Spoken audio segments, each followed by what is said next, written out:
everybody, Tamara here, and do you sometimes feel like your writing is blocked and you just can't get through it? You can't imagine yourself writing another word? Maybe what you're experiencing isn't actually writer's block.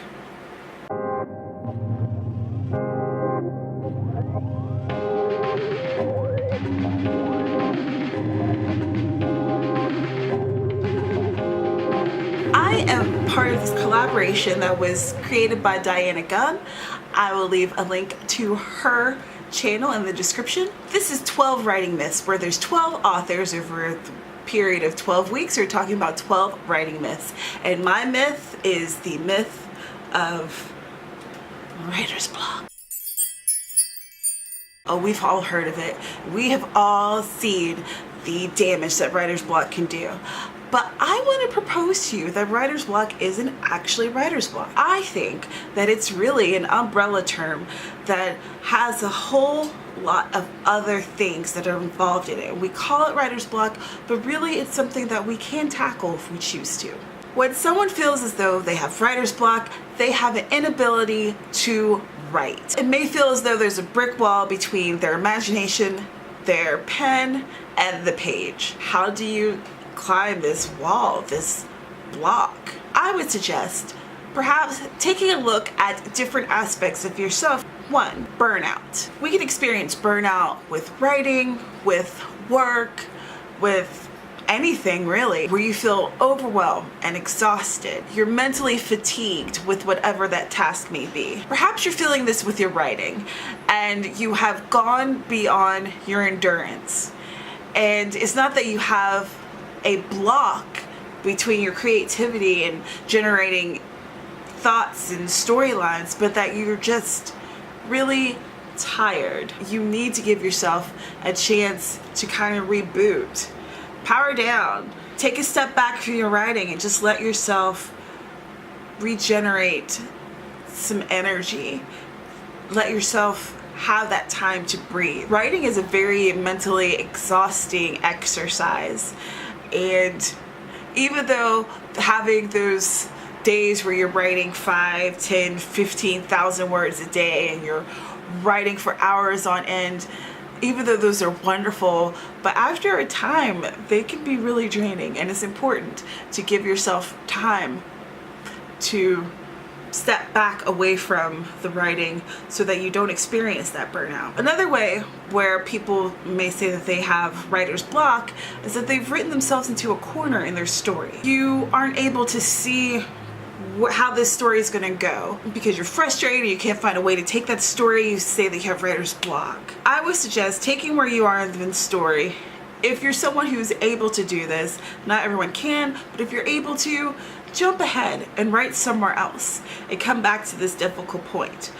Or if that doesn't work for you, look at the scene right now and where you feel as though you are blocked or you can't get beyond it.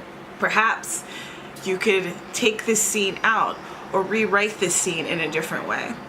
Maybe even just to experiment. Write the scene in a different character's voice. Not necessarily to keep it in your manuscript, but just to give yourself a different way of looking at things so that you can go back to that and rewrite it so that it will flow and you can continue on your story's journey. Sometimes people feel as though they have writer's block if the muse doesn't hit them. The muse doesn't sit down and have a cup of coffee with them. They feel as though they are blocked and they can't write. There is a video about the muse that you should watch in this series, but I will just say this one thing. I think that the muse is a beautiful idea. It's a wonderful idea. It's very poetic. But I feel if you're a writer who wants to publish often, then the muse isn't really going to help you out. You might get visited by them occasionally, but often there's work to be done and the muse just ain't coming today. So to me, that's just where you have to kind of write and push past that bit of resistance. Because isn't it funny, as a writer, we all have a little bit of resistance when we visit this page, even though we love the writing and it brings us joy, even as it brings us difficulties and frustration, but yet there's still that resistance to starting. Like there's that initial inertia. So I would suggest that often writer's block is a matter of us pushing through that resistance.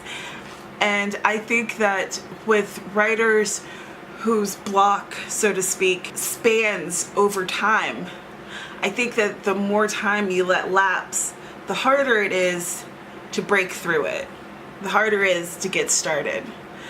And sometimes the only way to get started is just to do it.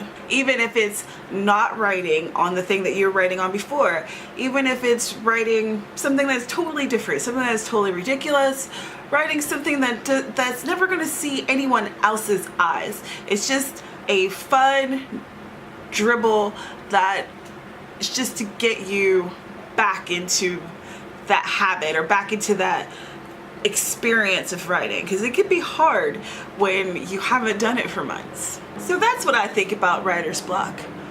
What do you think? Do you feel that writer's block is a real thing, or do you feel that writer's block is maybe a misdiagnosis of different aspects of writing? Let me know down in the comments. And again, thank you, Dianna, for allowing me to be a part of this collab. I have links to the channels in the description below who will be involved. Also, I have the link to the playlist that Dianna has created.